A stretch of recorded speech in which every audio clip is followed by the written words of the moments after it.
Hello friends, कैसे हैं आप। जैसा कि आप सबको ऑलरेडी पता है, अगर कोई सेंट्रल गवर्नमेंट एम्प्लॉई रिटायर करते हैं तो उन्हें पेंशन दिया जाता है। एट द सेम टाइम वो मेडिकल फैसिलिटी अवेल करते हैं। नाउ अगर वो किसी ऐसे एरिया में रहते हैं जहाँ पे कोई सेंट्रल गवर्नमेंट हेल्थ स्कीम नहीं है, तो इन दैट केस उनके पास एक ऑप्शन होता है that they can opt for fixed medical allowance, जिसे एफएमए कहा जाता है। और उन्हें ये हर मंथ उनके सैलरी के साथ, उनके पेंशन के साथ दिया जाता है, विच इज़ 1000 एवरी मंथ। पहले ये 500 था, इसे इन्हांस करके 1000 किया गया है। लेकिन ये क्लैरिटी एनपीएस वालों के लिए नहीं है या नहीं थी अभी तक। अगर कोई एनपीएस में है, अगर वो रिटायर कर रहे हैं तो क्या उन्हें एफएमए दिया जाएगा, इस पे कोई क्लैरिफिकेशन नहीं था। तो इस पे एक ओएम ऑलरेडी आ चुका है, तो आइए देखते हैं इस ओएम में क्या लिखा है। Department of pension and pensioner welfare द्वारा ये ओएम जारी किया गया है, डेटेड 6 दिसंबर 2023। सब्जेक्ट क्या है? Grant of fixed medical allowance FMA to pensioner, family pensioner covered under NPS. तो अगर आप एनपीएस में हैं या फैमिली पेंशनर हैं एनपीएस में, तो फिक्स मेडिकल अलाउंस उसको मिलेगा या नहीं मिलेगा, इस ग्राउंड पे ये ओएम लाया गया है। तो इसमें देखिए क्या है कि in accordance with existing instruction क्या है कि फिक्स मेडिकल अलाउंस एडमिसिबल है सेंट्रल गवर्नमेंट एम्प्लॉय के लिए, पेंशनर के लिए, फैमिली पेंशनर के लिए। कंडीशन क्या है? Residing in area not covered under central government health scheme और एनी करस्पॉन्डिंग हेल्थ स्कीम। अगर वो उस एरिया में रहते हैं जहाँ पे कोई हेल्थ स्कीम सेंट्रल गवर्नमेंट की नहीं है, तो उन्हें फिक्स मेडिकल अलाउंस दिया जाता है। सेकंड क्या है कि अगर उन्होंने कोई ओपीडी फैसिलिटी ऑप्ट नहीं किया है सेंट्रल गवर्नमेंट हेल्थ स्कीम में, तो उन्हें एफएमए दिया जाता है पेंशन, मंथली पेंशन के साथ एवरी मंथ। और ये एफएमए एनपीएस में भी दिया जाता है अगर कोई एम्प्लॉय रिटायर करते हैं under old pension scheme on account of invalidation and disability. जैसा कि आपको पता है एनपीएस में ओल्ड पेंशन स्कीम नहीं है, लेकिन अगर कोई इनवैलिडेशन पे या डिसेबिलिटी ग्राउंड पे रिटायर करते हैं, उनके पास एक ऑप्शन रहता है कि वो ओल्ड पेंशन स्कीम को ऑप्ट कर सकते हैं। तो इस ग्राउंड में उन्हें एफएमए दिया जाएगा।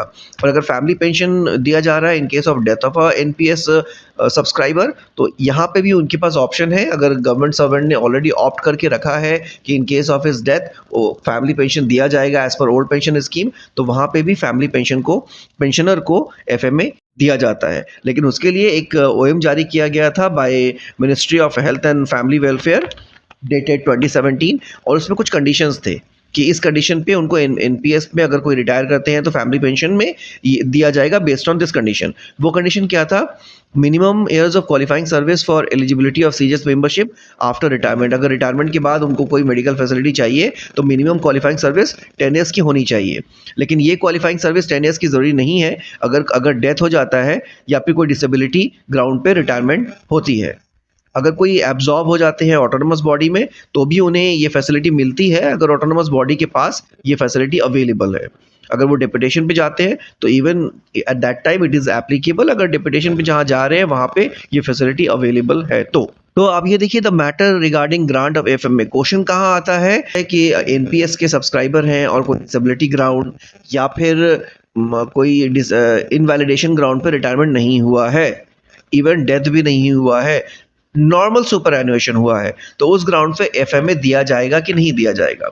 So the matter regarding grant of FMA to the employ who retire from NPS has been considered. ये कंसिडर किया गया है in consultation with department of expenditure, और it is now been decided, ये डिसाइड किया गया है कि सच रिटायर्ड एनपीएस एम्प्लॉय जो एनपीएस के थ्रू रिटायर कर रहे हैं, who otherwise fulfil the condition for availing CGS facility as mention in para 3। ये जो ऊपर अभी मैंने बताया आपको, ये कंडीशन ऑलरेडी है कि आपको फुलफिल करना होगा फॉर गेटिंग एफएमए। ये सेम कंडीशन अगर वो फुलफिल करते हैं, shall be eligible for grant of FMA, उन्हें एफएमए दिया जाएगा on the same rate as in the case of pensioner drawing pension under old pension scheme. जिस तरीके से ओल्ड पेंशन स्कीम में दिया जा रहा था, यहाँ पे एनपीएस में भी अगर कोई एम्प्लॉय रिटायर करते हैं तो उन्हें भी एफएमए दिया जाएगा if they are residing in a place जहाँ पे कोई मेडिकल फैसिलिटी अवेलेबल नहीं है। Accordingly, those NPS retiree who are eligible for CHS facility but are residing outside CHS area shall be entitled to FMA as per the applicable rates.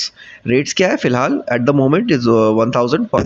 If they do not avail any CHS facility or avail only the IPD facility, OPD facility avail नहीं कर रहे, सिर्फ IPD कर रहे हैं, तो even in that case this FMA is applicable to them. और then ये प्रोसीजर है किस तरीके से आपको अप्लाई करना है। Like for example application come undertaking आपको फिलअप करना है, एंड डिटेल्स ऑफ फैमिली आपको फिलअप करना है, अंडरटेकिंग फिलअप करना है, नॉमिनेशन फिलअप करना है, all this things that can be explain by your administration section, किस तरीके से फॉर्म फिलअप करना है, and you can apply for this FMA during the time of retirement under new pension scheme.